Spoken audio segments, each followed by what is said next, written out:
Whenever you're ready, Mr. Chairman. All right. Good evening.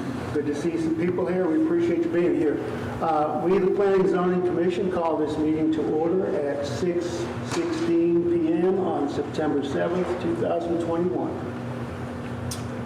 Dave, are there any citizens with business not scheduled on the agenda who would like to speak at this time? We do. We have one comment from Mr. Bill Ellison, who's going to give us a quick overview of his things, and we will, she just reminded me that make sure the recorder was started up there. And they don't leave me without instructions to there. So, it's all you guys. Good evening, council. If we'll send it to the podium. Sure, well, sorry about that. The audio. Never been one of these before, so bear with me. Thank you guys for allowing me to be here tonight.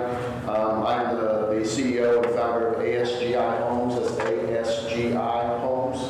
We build affordable housing in 4 or 5 counties around here: Montgomery County, Polk County, where Huntsville is, and Liberty County, very much so. So we're in the surrounding areas, and what I bring to the table is affordable housing. Is truly affordable. That starts roughly in the areas that we're building in now, about 115,000. We go up well above that, but we try to stay in that sub 200 market. We're looking for opportunities within city municipalities right now to go in and take maybe some city-owned properties that may be some non-usable properties for the purpose of city use, and purchase those at a decent price, and then turn around and put an affordable pocket community in each of those areas. So that's what we're here to just kind of have a conversation about and see what the feedback might be, and see what you guys might think about that kind of opportunity. And I'm sorry, how do you say the last name again? Ellison, E-L-L-I-S-O-N. Okay, Mr. Ellison. So, I'm sorry, is this the same one that came up at City Council meeting, the last meeting? This is not. This is not that. Okay, all right. That one was a one on the north side of town. That was not a land deal. I know that ASGI has been talking with one of the council members about the possibility of, but again, I think the appropriate piece here is if you guys have thoughts on affordable housing, how do you see it, fitting in, some of the things that go with affordable housing in terms of the decisions that you make in the development process. Meaning, the biggest one that you see are things like amenities. Do you require a lot that's 9,000 square foot, if every square foot that you get to costs, X dollars per square foot.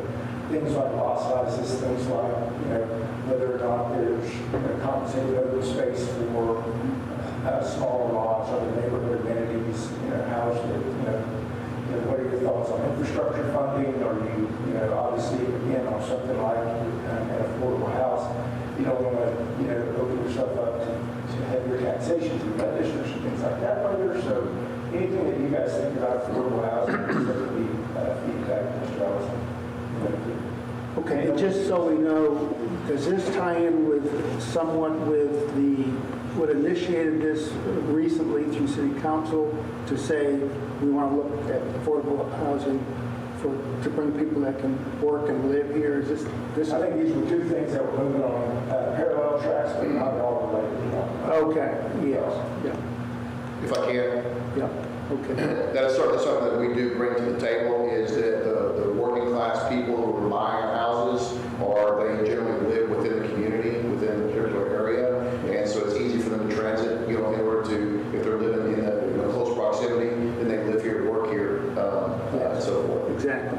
Are you looking for property specifically within the city of Montgomery? We already build in the county, here in Montgomery County, so we've got several tracts of land. I've got 3 new developments that I'm doing over, and 2 over in Conroe, out in the county. Okay. And one up in Willis that we're doing there, that are our own developments that nobody else builds in there. Excuse me, as well as we're building up on the lake. We have a large home that we're just building right now. Okay. So we build larger homes, and I'm a 30-year veteran, almost nearly 30 years in the industry, 21 years now out on my own. So I'm a veteran of the industry. I built the multi-million-dollar homes. I built the multi-million-dollar remodels. I've done a lot of the big stuff that we've done. Today we give back. So I'm kind of at that point in my life where I'm on the welfare foster kid. We were homeless when I was 8, 9 years old. I went back to building for my family, the working class people. And so the teacher who spends $1,500 a month for an apartment over here, then if I can provide them a nice 3-bedroom, 2-bath home for $900 a month, all in except for the utilities, then I save that teacher $600 a month to put back in their pocket. That's life changing to them. And so that's our methodology and kind of the passion and the goal of what we're doing in order to bring this type of a building process. It's 100% on slab, no trailers, no tiny houses, no on rails, none of that. On slab, 100% name brand products, 100% inspected. Just everything. All the larger guys are doing on a little bit smaller scale, and literally nothing different other than the number of square feet that's in the house. So are you asking specifically in our historic district? Is that what you're asking? Are you talking about in general within what we call Montgomery area? I'm talking in general in the Montgomery area. I'm not talking anything specifically right now. This is the open conversation, potentially to get on the agenda, to have an agenda topic, maybe another meeting. And so this was the first time that, again, the first time I've ever been to something like this. So your projects in Polk County, where are they located? By the lake? Out on the north side of the lake, one guard-gated community is called Cedar Point. Yes. And our prices in there are running anywhere from, I think, 120 to 180. Are you talking 1-story, 2-story? Both. And footage? Anywhere on so in general, we've got anywhere from 600 square feet up to 3,500 square feet. So it's a very broad area. In our smaller non-garage product, those go from 600 to about 1,200 square feet. Okay, so non-garage That's product. a non-garage product. Okay, so We've got where would a you... garage product that starts in 1,000 square feet and up from there. And idealistically, are you, because right now I'm just wrapped around like the city of Montgomery. Like I understand that there's lots of property for sale around here and people are developing and making large lots and selling them for a lot of money. So I'm just trying to get an idea, where are you talking about? Like, give us an idea. Like you drove through Montgomery. I live here, lived here a long time. Where do you see ASGI homes building right this very moment? Because you've seen something, or you wouldn't be here. So the city owns just a few pieces of property. What the city actually owns that may be a non-desirable piece of property. Like the play yard over there beside the administration office for MISD? We I'm own not sure that. about one. There's an old water plant Yep. up here. Yep. And you got, I think, a 4-acre tract right beside that, where I think I can put about 33 houses on that. And how many acres? I'm sorry? How many acres? I think maybe it's 8. It's 4 or 8. I can't recall. I didn't do the research on it. So, and again, I thought I was just coming here just a quick 3 minutes and have a conversation. I would certainly been better prepared if I'd known we'd gone in this depth and detail. But that's the only thing that I know is there was a water sewer plant you guys have got over here. My office has identified a small piece of property that's kind of unusable by you guys, and that might be a good. That's just, and in general, that's a good opportunity. Well, that helps us to know, because obviously you're looking for properties that are not high dollar, but they've got to be reasonable because for you to be able to do what you do. With water and sewer, Yeah. and able to put a smaller footprint.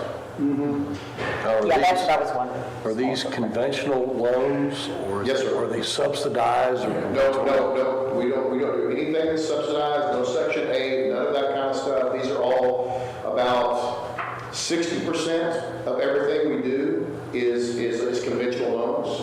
We do about 35% VA loans, and the 5% are the others. We do, I'm sorry, 60% is USDA, U.S. Department of Agriculture. Right. It's a conventional type loan, but it's a zero-down program. So 60% is that, 35% is VA loans of all the people that we sell houses to. We'll do just a little over 200 homes this year. And then about 5% is people who have money. So that's our others. We've identified that in our non-garage product, we sell about 75% to single women. And in our garage product, we sell about 75% to single men. It's a very interesting dynamic that the basic shelter and basic needs that some people are looking for, and the other guy wants his garage, wants his boat, but then he puts his $8,000 pickup truck in the driveway. And so no different than having all these apartments over here that don't have garages. In our non-garage product specifically that I'm just referring to on that standpoint, that's our extremely affordable version. I've got 20 acres we're developing over off Crockett Martin in 105 right now that we're putting 186 houses on. We will probably sell that out in less than a year because our homes start at $115,000, and that's about $800 to a teacher, a mechanic, that's working at Starbucks, whoever it might be, the general working class people. Instead of paying $1,500 a month for an apartment, take that savings and put that in that young person or in that older person, put that in their pocket, and it changes lives. And they do become owners. 100%. I'm sorry. We have very, very few. We don't sell to investors. I get to a point that I've got a house and maybe it's sat there for a little while. We may sell that off to an investor, but out of all the homes that we've ever built and sold and closed on, we've probably done less than 20 that we sold to investors.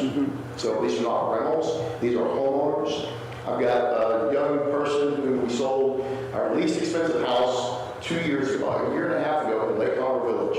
And you all know what that used to be. It's completely different today. 2 years ago, we sold that to that young lady for $75,000. She just sold it for $129,000. You want to talk about life-changing? That was life-changing for that young lady. Okay, so because I know Lake Conroe, I know that area. So what you're talking about is it would be homes like, they're kind of like duplexes or non-garage, is what we're talking about, and they're small and they're like real close together and the yards are real small? No different than what the houses are now. There's 10 foot between. There's a 5 foot build line on each property, so it's 10 foot apart from each one. So literally no different. It's just there's more of them stacked in. Deed restrictions? 100% deed restrictions. All my new communities that we got, they're 100% deed restricted. You know, no parking in the streets, all that kind of stuff. No different, again, no different than any other community that you have around here. It may have some, you know, the square footage might be the only thing that says, you know, that they have no more than less than 2,500 square feet in some areas or whatever it might be. That might be about the only thing, but no more than 2 dogs, you know, no parking in the street, no loud music night. All those same kind of deed restrictions will have all those same things. The non-garage unit, does it have a covered, some kind of a, I mean, where do they park? So they have a parking pad that's out front where they can park 2 or 3 cars, two or 4 cars, depending on how far it goes up into the yard. So that helps keep them off the street then? Sure, yes, sir. Are ASGI developments limited strictly to home ownership? Is there rental opportunities? We don't carry any paper, and I don't do any rentals. So I don't do any. I'm the owner of the company. I'm the sole owner. I don't have any VC money. I don't have any private equity money. I don't have everything else. Everything's in this pocket right here. So you don't do LIHTC developments? I don't know what that is. HUD, So I don't do it. LIHTC, okay. Do you do mixed income projects? I don't know what that is, so I don't do those. Like where you would have affordable units with more middle income, higher income units? So to an extent, yes. So I'm going to take Frontier Lakes. I'm not sure if you guys know where that is. It's in Willis. It's on the other side of the freeway. It's 2 miles off the freeway. That community was built in 1964. There were about 900 home sites that were developed at that time. There were only about 300 homes ever built. And so I was fortunate to be able to go in there and buy some of the individual lots. And it took a while because I had to go to every one own, you know, a lot. And we had to go and buy them from every individual. So we had our small non-garage product in there at 615 square feet. Another one that I sold for $80,000 to a young couple that lived in that house over there. All the way up to almost $300,000 homes on the water that are 3 or 4 bedrooms, 2.5 bath, 2-car garage on the lake. But that's not typical for projects you guys do. So we're just now getting in doing our own development. Okay. A development that not that we're doing, but we're the only ones in there. It's on the north side of the lake. It's called Sorrento Bay. If you're familiar with Conroe Bay, it's right across the street from that. Or another one that you might know of and may not have the best taste for, it's called Walnut Cove. It's near there. But it's a nice community. All the streets are in. Everything else is curb. It's a ditch community. It's not a curb and gutter community, but it is what we would consider a normal type community, 1,200 square feet, one and two car garage product and up. And we're the only ones who are building in there. And we got 55 or 65 lots. We've got about 40 houses under construction in there. 35 houses under construction right now. I think 30 of those are sold. Okay. And are you a strategic partner with Houston-Galveston Area Council? No, this is the first county council meeting I've ever stepped in foot of. I met with Mayor Conroe last week, and he is supposed to actually get in the car and go drive with me and look at our product and see whether or not it's a good fit to have this same kind of conversation. So what led me kind of you guys is just some introductions that I've had, if you will, at various meetings and so forth. The reason I asked about LIHTC, which I always called LIHTC, it's an incentive program from HUD for investors in affordable housing, where a developer can set aside 60% of the project is dedicated to affordable housing, and then the remaining 40% is for more middle income, higher income, and so it's an incentive program for investors like you. So I was wondering if that was something. So to be clear, I'm not an investor. I'm a developer, home builder, okay. But I don't keep any paper. I don't keep a real estate portfolio myself. Okay. I had 14 rental houses at one point back when I was doing remodeling, and it was a nightmare. So I'm not a landlord by any means. So the HOA is turned over. I build homes, I sell them to someone, they move in. Okay. So it's not a matter of that I'm trying to build a rental portfolio. I'm not that guy. Gotcha. I'm at the give back point of my life today. Okay. Do you have a formula or a policy for green space, depending on how many units? So whatever the local ordinance are and so forth, whatever the requirements are for that, then we take that into consideration. So if there's whatever the engineering is required for, everything is engineered. I mean, just everything is, again, no different than what some of the big guys are doing. So yes, it's the end. Well, good question. Yes. Okay. I say that only because if you do come back, that'll definitely be an issue to look at. We all like to look at. I can go and be doing 500 to 700 units a year next year. I can go get private equity money, I can go get venture capitalist money, and I can get on down the road, and I can go and do just like all the other guys are doing. We're extremely successful in what we're in. I call that irresponsible growth from my standpoint. Me, 5 years ago, when we actually started the affordable line to where we are today, to doing 200, we'll do about 325 to 350 next year. That's a responsible growth pace for me, in order for me not to have problems, not to have warranty calls, not to, with today's Facebook, everybody's slamming you on social media. I don't want that. What I want is good, quality, affordable housing that we can put out there that virtually everyone can afford. You take a triangle, pyramid, that top third, it's a $500,000 plus house. Let's just call it 100 people that can afford that are moving to an area. That middle section, that's $250,000 plus. Okay, 1,000 people that can afford that. But that bottom piece of that triangle, 1 million people are in need of affordable housing. That's where I come in. And then whenever the oil goes down and the husband loses his job and just the wife is still working and they can no longer afford that 500, that 250, they can still afford my homes. And so we just because nobody else has done this since the 80s, I'm the voice of the 80s, if you guys know who Voice Homes was, back in that time frame until we demised in 2008 or 9, whatever it was. And back when they were a $69,000 home, everybody said, you can't do it and you can't make any money at it. And I said, watch what happens. And we've been very, very successful at what we do. Is there any other amenities that you're going to put with the homes, or just homes? And generally in communities like this, we want to make sure we put homes in there, because the people they're usually, they're going to take that money, quite honestly, and they're going to go buy a boat, they're going to go buy a jet ski, they're going to go buy the 4-wheeler on Craigslist. They're not going to hang out in the community pool. Okay. They're going to be out at the ball field with their kids on the weekend, or they're going to be out on the boat, on the weekend. That's what they're going to be out doing. Do you have a card? No, I don't carry cards, but I'm sure that you got my information on that deal One more thing I'll mention is, I was real glad to hear you say 10-foot.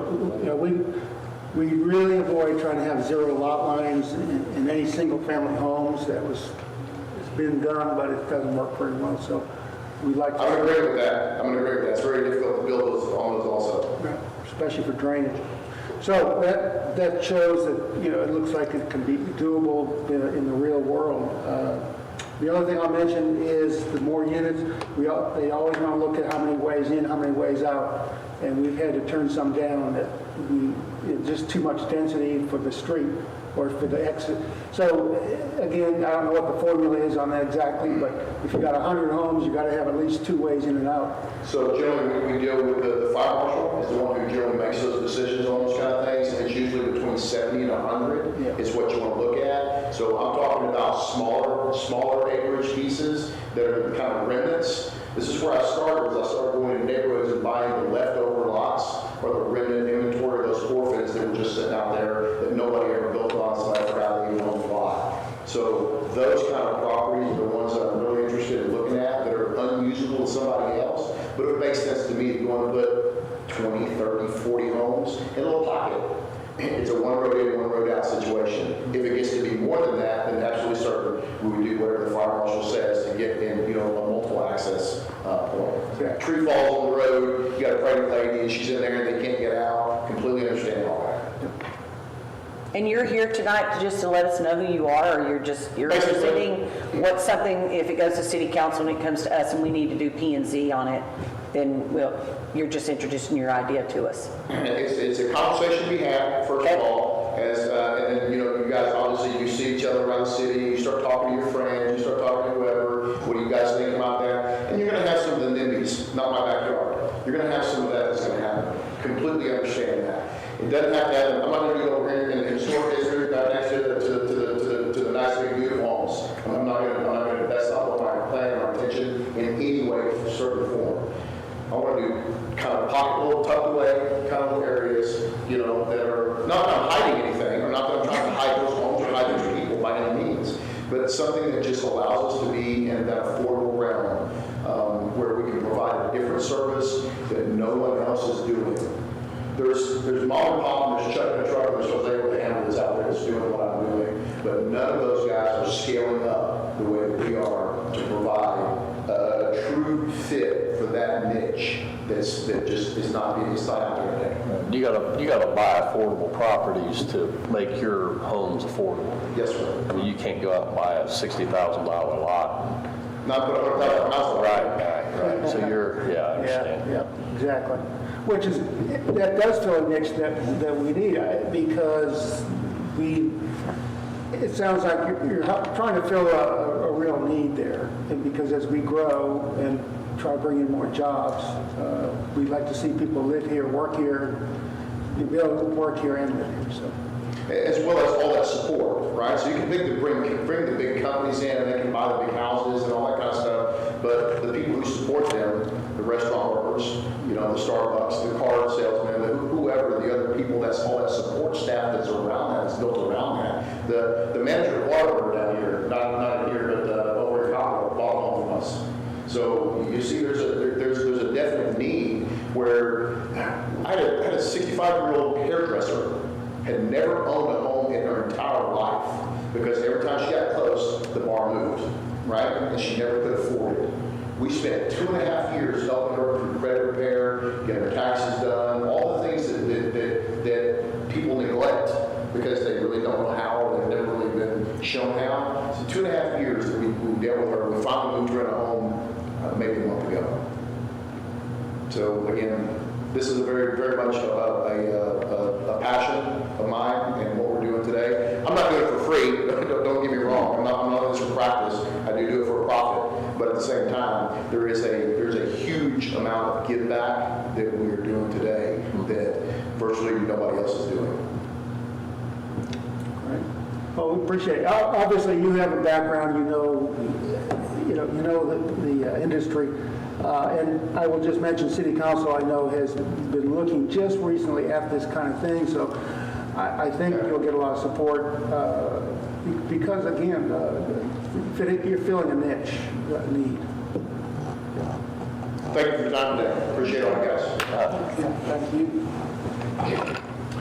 All right, moving on to the agenda. Item number 1. Consideration of possible action regarding approval of July 20th, 2021 special meeting minutes.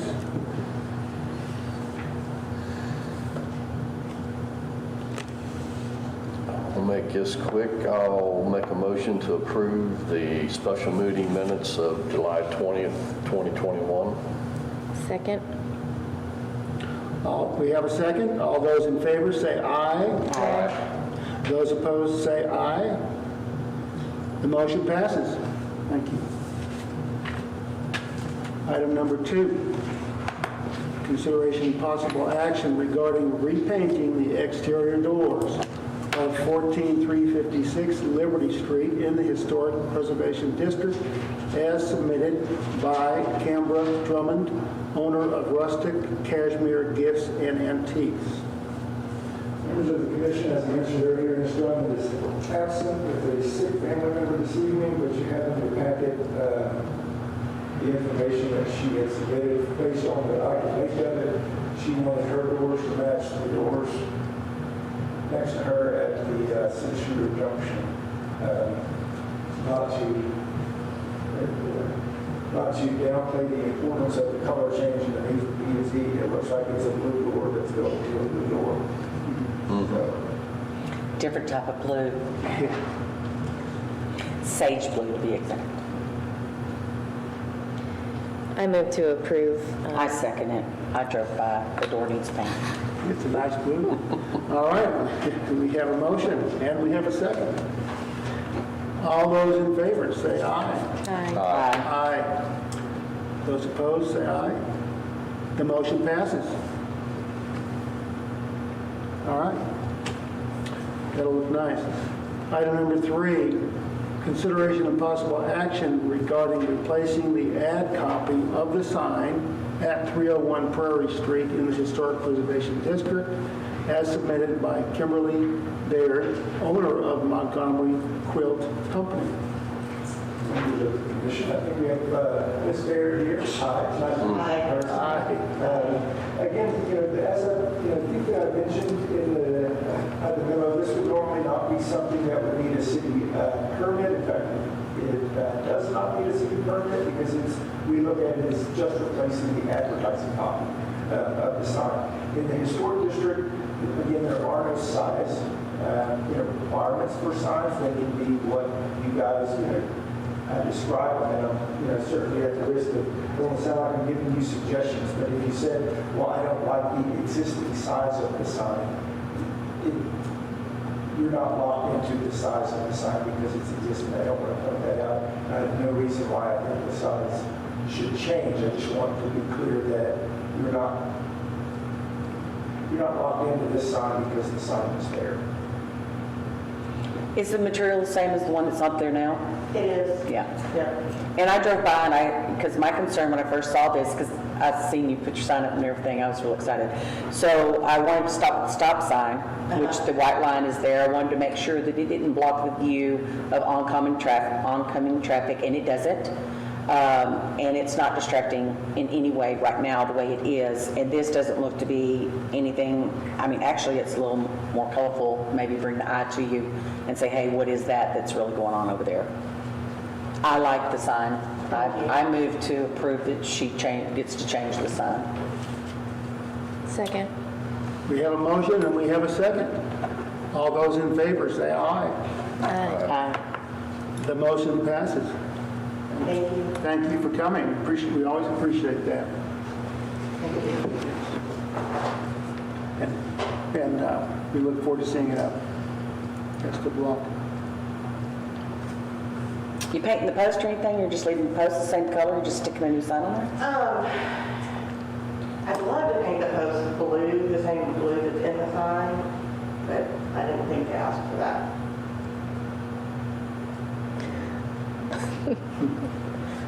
If you approve the exterior modifications, Go paint it all blue. Yeah. Make it match. Yeah. Thank you. You're welcome. Most people don't ask, they just And then we come back and go, why'd you do it? But anyways, I appreciate that. opening that door for you. Thank All you. right.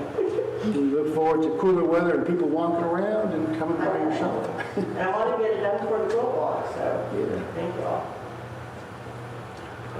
Not to get off subject, but there's a quilt, when is the quilt walk going to The be? quilt walk is October 1st and 2nd.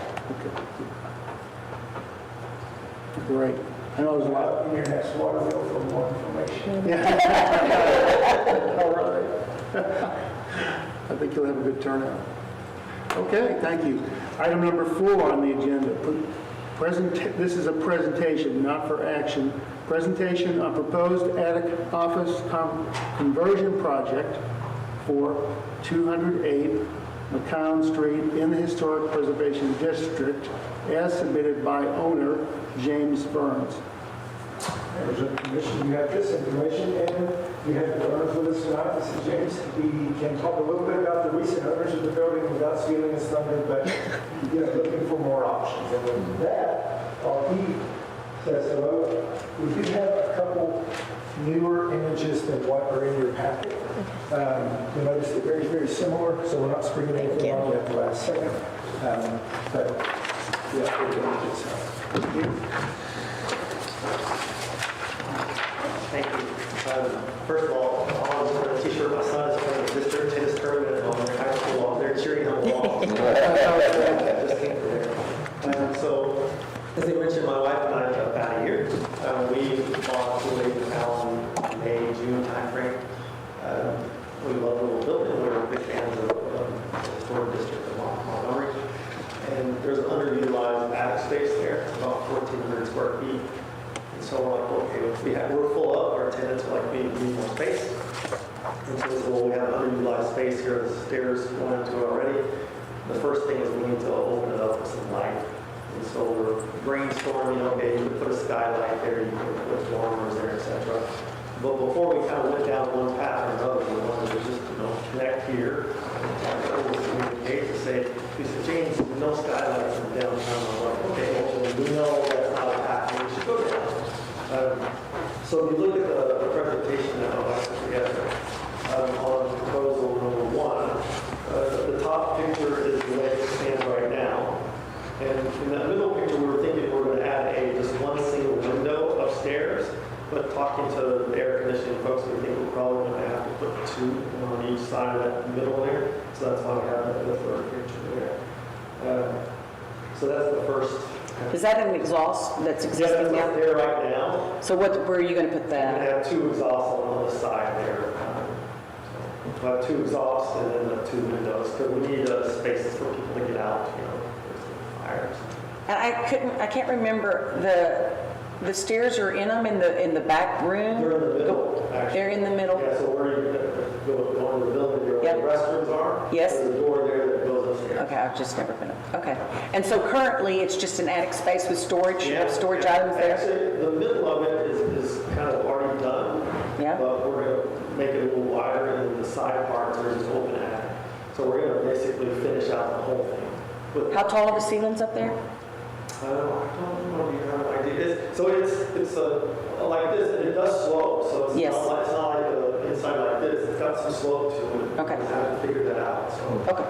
And how many offices do you plan on that were just whatever, so if they want, somebody wants to do the whole thing, So or? right now we walk upstairs, it's about 1,400 square feet in total, maybe 700 this way, 700 something, and 600 something this way. And we're thinking we're probably going to rent out one section of a year and one section of a year. Okay.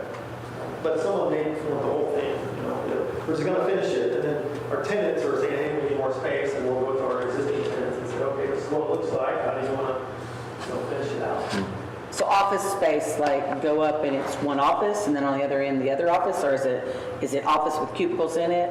Well, it depends on what our Whatever tenants the are tenant going to wants, do. If we have one tenant that wants, he says, I want half of it already, but we'll see once we finish it out. And I think he wants to put 3 offices up there, maybe one conference room and 3 offices. So it won't be retail, it'll just be private offices for people who have their own So, Dave, does the city engineer have to go and look at this, or he has to bring the permits to It would be a this? building permit thing, so the next steps, and really kind of what this is to get a sense of what you guys are okay with, so in advance of them really kind of spending the money on the structural engineer and the architects and all the guys who make all the work.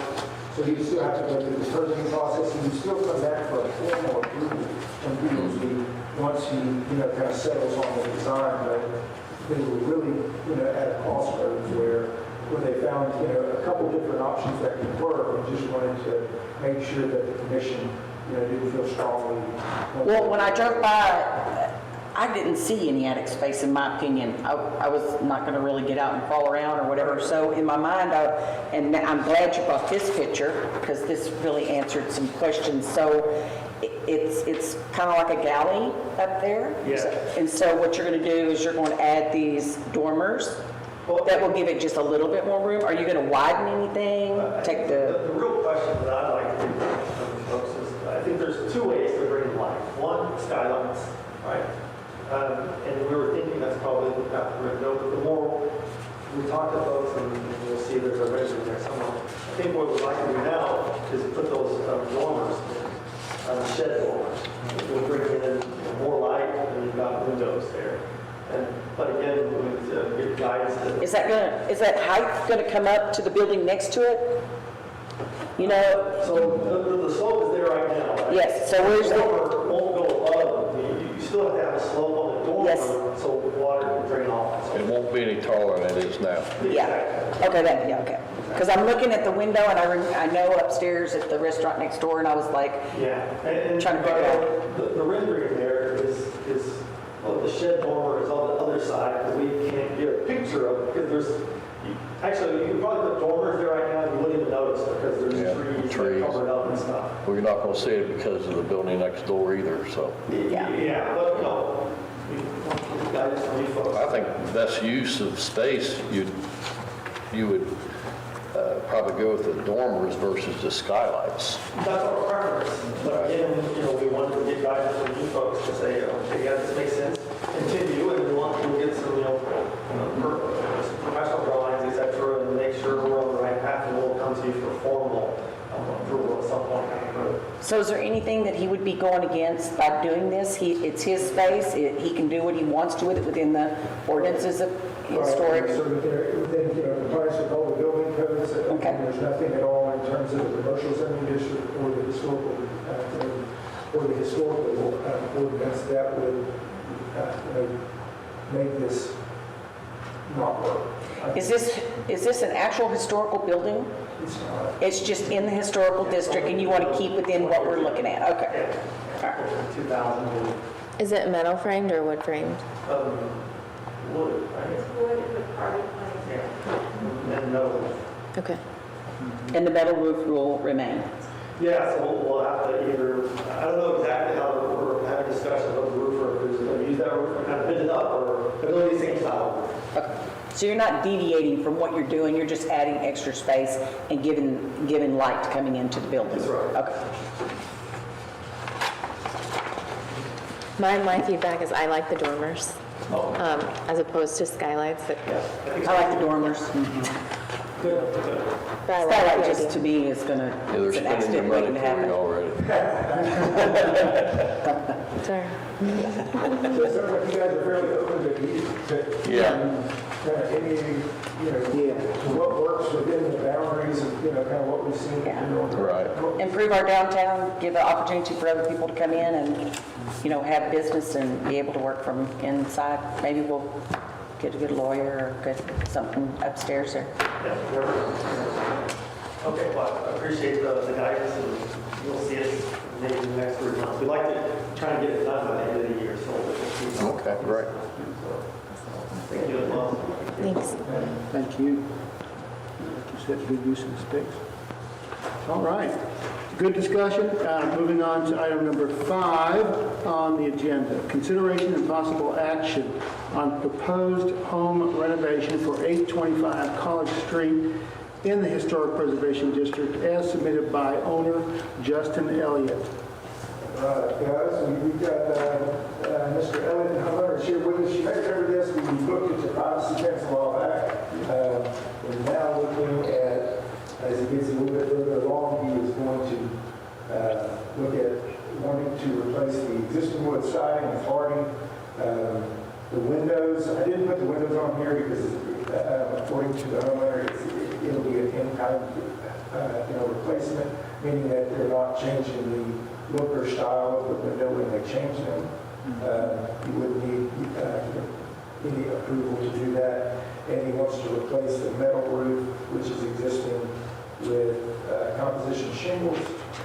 This would include both the garage structure and the main residence. If you go by there, you may notice the dumpster in there. We're working with the applicant while he felt like he was sure that he didn't need any approvals other than P&Z. He forgot building permits. So we don't have any building permits on it. Right now, I'm working with the building official trying to straighten this out and get him up to speed on what he needs. So. Can I make a suggestion? In our next water bill, can we please send something out that in the historic district before you do anything? I mean, it is. Okay. Honestly, it's everywhere. I mean, yes. To some degree, I mean, it's, it was, back in the painted building. Yep. From a couple of months ago.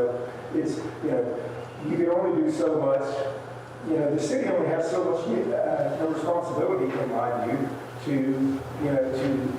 you publish your ordinances, you provide notice, but in terms of, letting people know that you need a building permit inside an incorporated city to put an addition onto your house stretches the imagination on how that's, again, and I'm not trying to insult you, but I'm just saying I'm from Dalton, Texas. What we do out there, you don't. You do what you want. So I apologize for that. So you're going to put hardy? Yes, sir. Continue, well, you did some in the back, it's olive green. That's the add-on. That's Now that, continue that color all the way around the house? that's just the crown, right? Yeah, that's just the Oh, okay. on the hardy now. I was thinking like a gray color with white trim. Any Something- earth tone, yeah. Yeah, nothing crazy. Okay. Now, this has been in your family a long time, right? The grandfather lived there? Yes, ma'am. Yeah, and then now you're taking over. Remind me, is the home historic? 1930 is when the original. I don't know the date of it, of the original. But it doesn't have an historical mark. Does it have a historical marker? No plan, no. That's pretty neat to know. I did not know that. I've always loved this house the way it was, but it's not my house, so. There are some things like on the photos of the existing house, the one that shows kind of what would be the west side porch, you can see the roof on the tin. It's easy to drive by and say, man, I love the old historic look of that. But to live in it, I guess, and try to take care of The it. other thing too is like, if you drive down the street, 90% of the houses have hardy plank and shingle. Yes. Yeah. And so to me, the more modern look is just the way that everything is kind of going. Yeah. Yeah. And what color did you say? Just like a gray on most of the hardy, on the boards itself and to the side, and then any of the trim just like white. As a matter of fact, just in the last 3 years, we've approved 3 new homes on that street with the hardy board. Yes. And we know now hardy board's been around a long time. It's a far superior product. It holds paint so well, and it just holds up. So we understand that too. We've rented this house out for, I've managed it for at least, 7-8 years, and it's just kind of just ran down a little bit, each year progressed, each, different tenant, and I want to make it look nice. Well, you're really doing what happened over the years historically. Years ago, a lot of these homes did grow over time. You can tell they added on. Right. So you're kind of repeating. Exactly. I mean, the house now, because we're remodeling the inside as well, and kitchen cabinets, all the flooring, I mean, everything. I'm doing it complete. I want it, all nice again. And you can see, like, as we take some of the sheetrock out, there's where this add-on stopped and where this one began, and just over the time, I mean, we found at least 3 times that the place has been added on, just working in-house. So the composite roof is going to go over the front dormers, the front, the back, and the walkway going to the existing garage? And is the existing garage what you changed into a game room? Where's that game room at? So the game room is actually on the backside of it. Backside of it? You kind of closed in that porch Yes, area? ma'am. Yeah. There was a porch there, and what we did was we just came off the framing of the house and, put the walls up and then the roof, which I haven't done anything as far as shingling or anything yet because I wanted to be, make sure with that first. And I kind of, I didn't get a permit. When I was originally talking, it was more or less, you got to get the stuff approved that you can see from the front. And so I kind of took that ran with it, in a way. So, like I said, I'm sorry about that. So the last picture that you submitted, is that what you want it to look like? It's not the actual house? The Hardy Plains house? No, that's across the street. Yep, so there's a house that's across the Yeah. street that I gave it, as an example. That one actually has a metal roof still, but just to show, as far as the Hardy Plank and stuff like that. Okay. When is the fence going to be done? So the fence will be done within the next week. Because I see wiring on, is that current to keep the dog in? No, Or is that was just, actually, the tenants had a dog run in the back, and the dumpster that I have now there is full. This is the third dumpster that we've brought in. because I seen the post, so you're setting the post, so Yes, you're ma'am. getting ready, okay. Yep. And you are putting it where you said you were going to put it Yes, along ma'am, that on the line? back of the house, just like we agreed. And then the only other thing that I was basically asking about was the sides. Could I extend those out more towards the road as well? So like right now, in between the houses, they've got their drive basically right on the property line. And what separates the two is just, an awful wooded fence line. Okay, and there used to be a fence there, it's all fallen down and stuff like that. If I were to clear, so basically the back of the house is here, and this is where we originally talked about the fence. If I cleared all of that up, could I extend the fence going this way to separate his driveway and my property? Where you talk, are you, just to help clarify, for them, we're talking about, are you talking about, are you closer to the road than what the front corner of your house is? Are you closer to the road than? I was thinking there's a telephone pole or a light pole up there now, somewhere in that general area. By the wagon, up to the wagon wheels, up to Maybe a that, little bit further, if possible. like, to the edge of the garage? Is that what you're talking about? Probably not gonna, Huh? you probably can't do that. You probably can't approve that even if you wanted to, because I think you're clearly in the front yard there. Right, I think you could, as far as you could go is the front corner of the front of your house. Yeah, that porch, and then it's probably needs to be Yeah. angled down, Okay. gradual, yeah.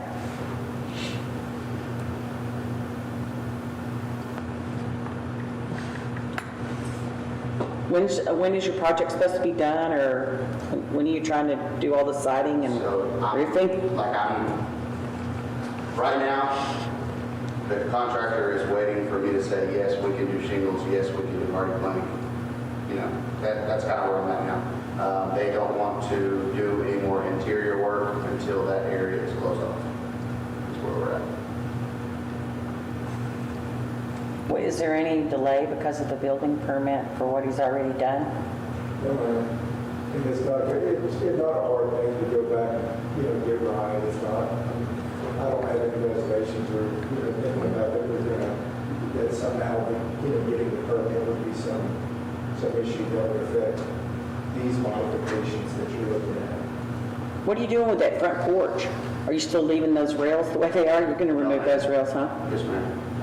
Make it similar to the picture across the street? Yes, ma'am, like a 4x4 post or a 6x6, standing up, and then on the sides do 2x4 with, Yeah, making it more mark secure? around. Yes, ma'am. Okay. And the windows stay existing, the ones you have in there now? So I would like to replace those with something a little bit more energy efficient. Oh, okay, I was just asking if you were going to do the windows. Just awful. Is it aluminum and you're going to vinyl, or? No, they're glass. Oh, well, I mean, but like the framing of the window, is that aluminum currently and you're No, going it's to? wood. Oh, well. It's real. Yeah, It's the real old It's house. old. Everything right now is old. Everything. Yeah, I looked it up on MCAT, it's 1930, so, yeah. Well, I will make a motion to approve the renovations to 825 College Street, replacing the wood siding on the garage and house party, and the replacement of the metal roof with composition shingle. Only thing is, Dave, can you handle color selection? Yep. I know you said the gray, but shingle color, run it by Dave first before you do anything. Yes, sir. That way we're not, we're not surprised. No, sir. Because we have been And I surprised. do have some pictures on my phone if you would like to see. No, that's fine. We'll just when you get ready for the shingle, run it by Dave, and we'll go from there. And I'll circle back with you on that email, that you sent me earlier. Yes, sir. One other quick thing. It says in the packet that you were thinking about removing the fireplace. Yeah. I'm not going to do that. I'm going to keep it. The gate. And it's got the real mortar and original. Yes, ma'am. And you have a fireplace specialist that's going to come in and make it original. Okay. Yeah, we're going to do some nice cool stuff with it. Yeah, So, thanks. I second. Great, we have a second. That motion covers it well, this way you don't have to come back. All those in favor, say aye. Aye. Aye. The motion passes. thank you, guys. Uh-huh. Thank you. Can't wait to see what the final look Yeah, is. my kids are excited. I actually had them Labor Day weekend. I mean, we spent all weekend working in the house. They're helping me carry stuff out. Are you moving up here from Alvin? No, sir. I actually live currently in Walden. Oh, okay. So, just kind of temporary renting until the house is ready for the kids.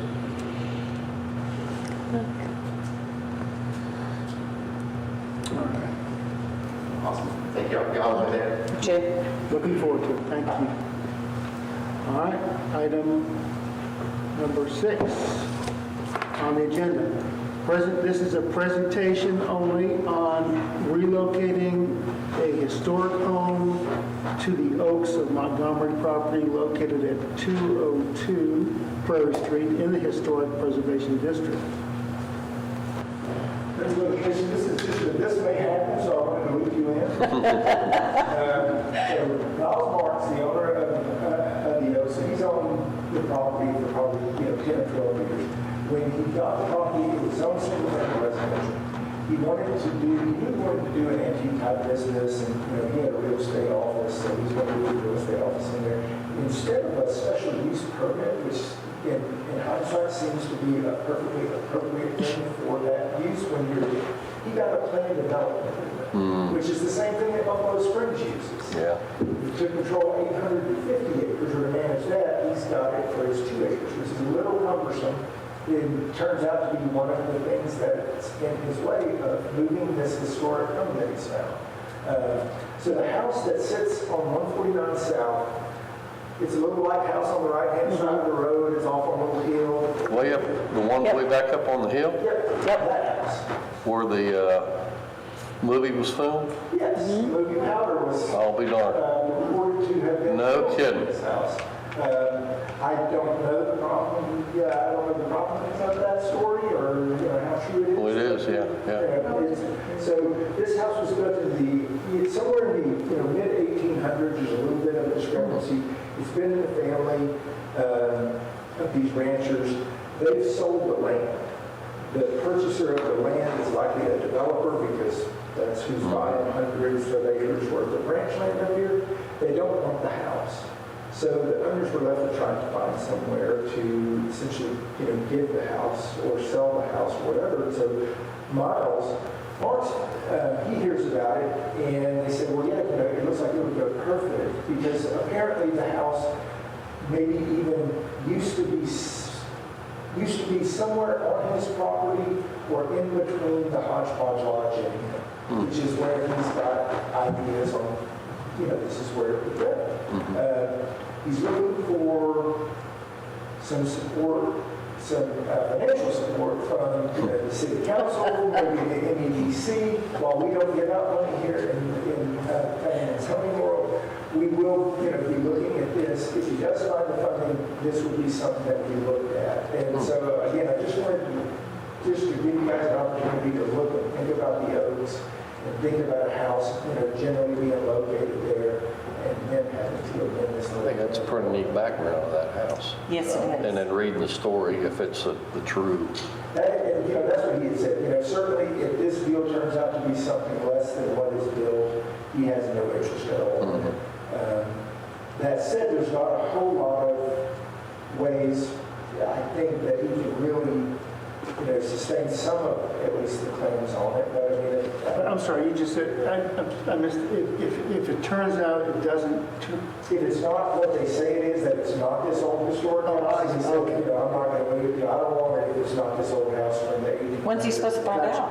I mean, right, right now he's getting quotes on, so he got, a bit of a lukewarm reception in council. And he said, we love history, we love this, but we don't have, hundreds of thousands of dollars lying around looking for, a worthy project. And my guess is that moving a house like this is probably in the $125,000, dollar range, give or take $25,000. yeah, no, it better be real. It's a big undertaking for him. So, Tony said, well, a definite cost of moving it and then trying to figure out, what you want from who. Again, essentially, all we'll ever be looking at here is it, fit with the historic district and, changing the plan development agreement to allow this because one of the only requirements of the plan development was that we would never, ever put another building on it. Yeah. And again, we had a sledgehammer and we used it. It turns out it was better. Yeah. So is he going to try to make it historical, like get it a plaque or anything like that, or is he I just? think he said it had a plaque. I don't know the difference between the badge on the house, right, and the historical marker. I think it's got the badge on the house. Because the house has been Nothing moved. happened here in 1836, one of those.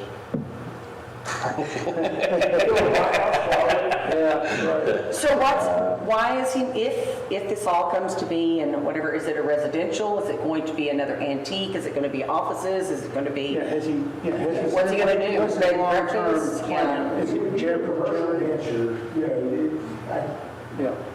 what he had said at this council meeting was was at least, kind of initially talking with Jeff Angelo at Hodgepodge Lodge about some type of something. So you get, a history buff and, Jeff Angelo together and they start, talking. I don't know if it's a cafe type thing, I don't know if it's a brunch place, what they're doing, but my understanding was it was definitely a commercial use that would be similar and compatible with the things that he's got going. To his business, his antique business, yeah. Well, I drove by and there's some historical older trees in that spot too. So I'm wondering, beautiful, beautiful trees. And in order to move that huge home,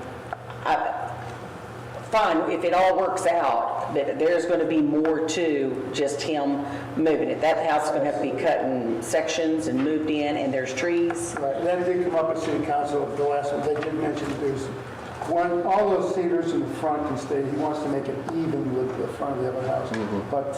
But yes, he did admit that something has to come out, I think. Yeah, and where's he some of gonna the put brush and it? stuff. But What about the septic, the water, So the sewer lines and water lines, he tap right on what he's got. He's got water and sewer to the house and barn he has, Yeah. so. yes. Yeah, so he'd just be tying on there. He did mention that, what he would be doing if, in terms of the, how to get the house, sited on the property, he would be, working with NISD coming through the back. Oh, yeah. yeah, So, But there is a nice tree right there too. I'm like, oh, but it's a big house. One thing I would mention to them is that I would think we'd want to see at least a 20 to 25 foot division between the house that's there now and this house. It's a huge lot. It can probably handle it, but it looks a little tight there. And I'm just pulling that number out of my head, but, I'm thinking at least 20 foot or more Yeah, between. but it's one lot, it's not two. I know. When I build it's not two separate lots, that's one whole lot, so you really can't. But to have that historic look, I think Oh, yeah. it needs, we hate to see it jammed in there. I mean, I don't think it's that wide, but I would hope there's at least well, we know the setback is about 100 feet. It's a big setback from the street, and that's good, because he said he wants to put it even with the front of the other house. Right. But I would like to ask him, what is the ultimate I distance? think it is, to that, this would come back as a specific, request from him. At this point, I just wanted to loop, you guys in that the discussion is happening out there, that you may be seeing it. But certainly, that's information that I could work with him on, but you would see the exact site plan. So it's going to be called a variance? Is that what he's going to be requesting? This would not be a variance, this would be an amendment to his plan development agreement, and then just be approval, of the historic district. Right. See, excuse me, but I was under the understanding when he acquired that it was a special use permit at that Plan time. development agreement, which is a similar thing, it's a similar tool in the zoning world, it's just way more complicated to Yeah. do. It's, when we issue a special use permit, for instance, when we go through that process, like with Larry Jacobs, I probably had 4 or 5 hours in it, and the attorney probably had 30 minutes in it. When you do a plan development agreement, I will spend days on it, but the attorneys are the ones that spend all the time on it. It's just, because it is an agreement that's, really working back and forth, on the legal side between two, legal teams. So there's not a special use permit. Maybe you said this, but if it had been a special use permit, that was the variance was you can only have one, you can't have 2 houses on one lot.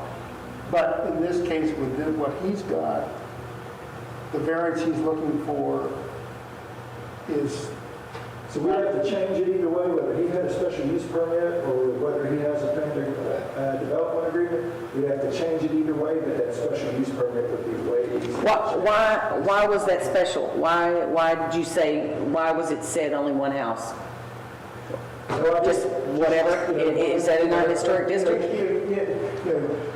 The reason they probably did it is because, again, a plan development agreement is, what that effectively says is, so I'm the developer. I don't know exactly what I'm going to do in the future, but I know the desired outcome is going to match what you guys want. Okay.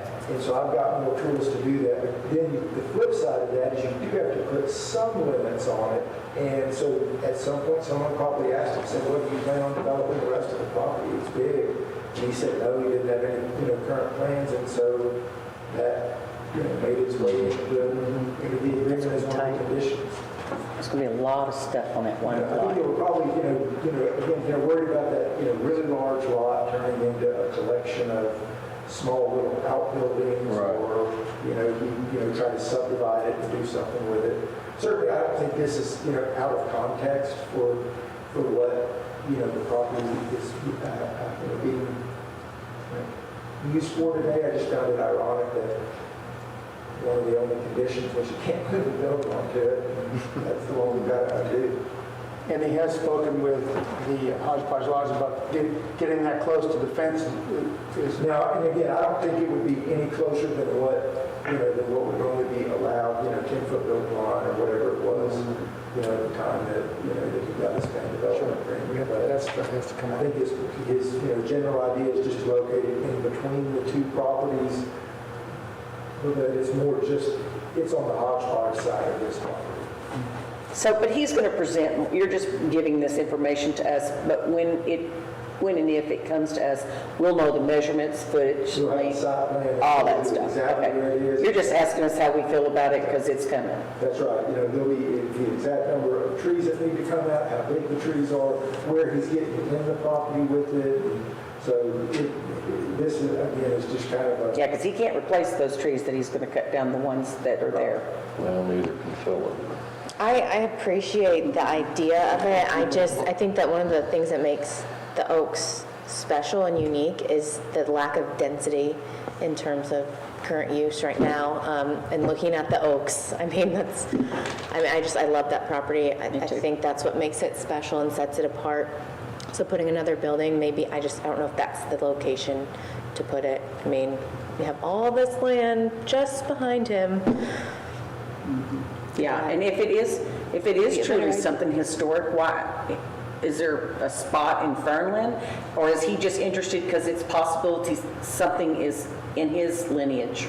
Is that why he's, no? No, I think certainly, he loves history. I don't, doubt him at all. When he says that, I think, but I think for him to do it, he would need to find a way to make money on it and couldn't just do it as It's a commercial venture. Right. Oh, it is. That had a return for him because he, doesn't have enough money just to buy the house and let it, sit. Which, of course, we always have to consider this, the city, when it gets to that point, is tax revenue. It is a revenue for the city if that's indeed what he does.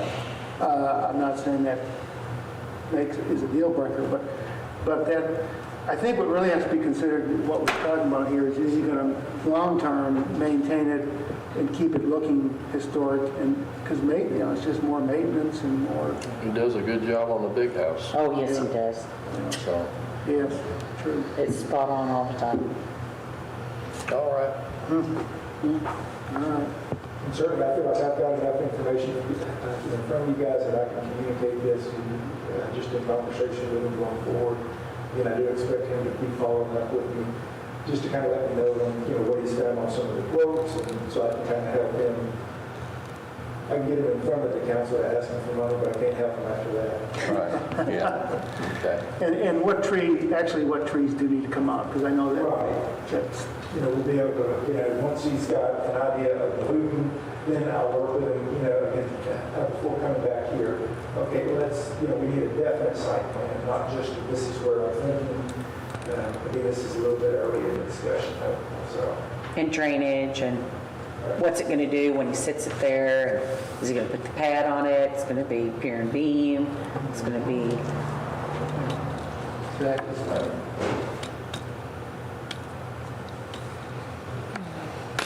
all right, good discussion, and we hit on a lot of points that need to be considered.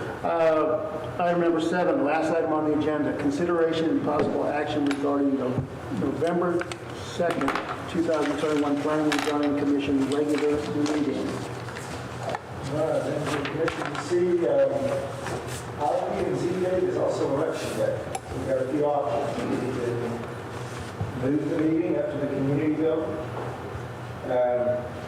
We could move the meeting, we could cancel the meeting, or we could call a special meeting if we want, or a special meeting in November. We're getting around the holidays then, typically, we'll, in the past, it seems like we needed a special meeting in November and we've been able to cancel in December. That's the way it goes. Seems like it works, and then November's still in the time frame where developers are still trying, they've got, projects are still trying to get through. I don't know if they want the holidays. We don't have to do anything tonight, but I didn't want to wait till the last minute. So with that, I think I go to you guys. I'm looking to anything. I mean, we can, as far as I'm concerned, if you want to cancel the November 2nd one, and then just, if something comes up, have a special meeting, so we're not putting anybody 2 months behind. Right. If something, something is needed. That sounds good. I move that we make it a special meeting and cancel the November 2nd. But we're saying only Dave will determine if we even need to call. Yes. Right. Yeah. Right. If a special meeting is Whether it be in required. November, Okay. Do we need a name, like a tentative date to convene then? We do not, if you're not called tonight, which we're not, we're saying it's as needed. Okay. So if we said we were going to reschedule it, then we definitely would, but just the very nature of the special meetings that you don't know beforehand. So we don't have to say it's going to be a special meeting on this day. Okay. You certainly can, but you don't have to. It would be like the meeting that we called July 20th, that special meeting. We didn't know ahead of time at the previous meeting, but we are still able to post your requirements as long as we those, and we can post it all of us. Okay.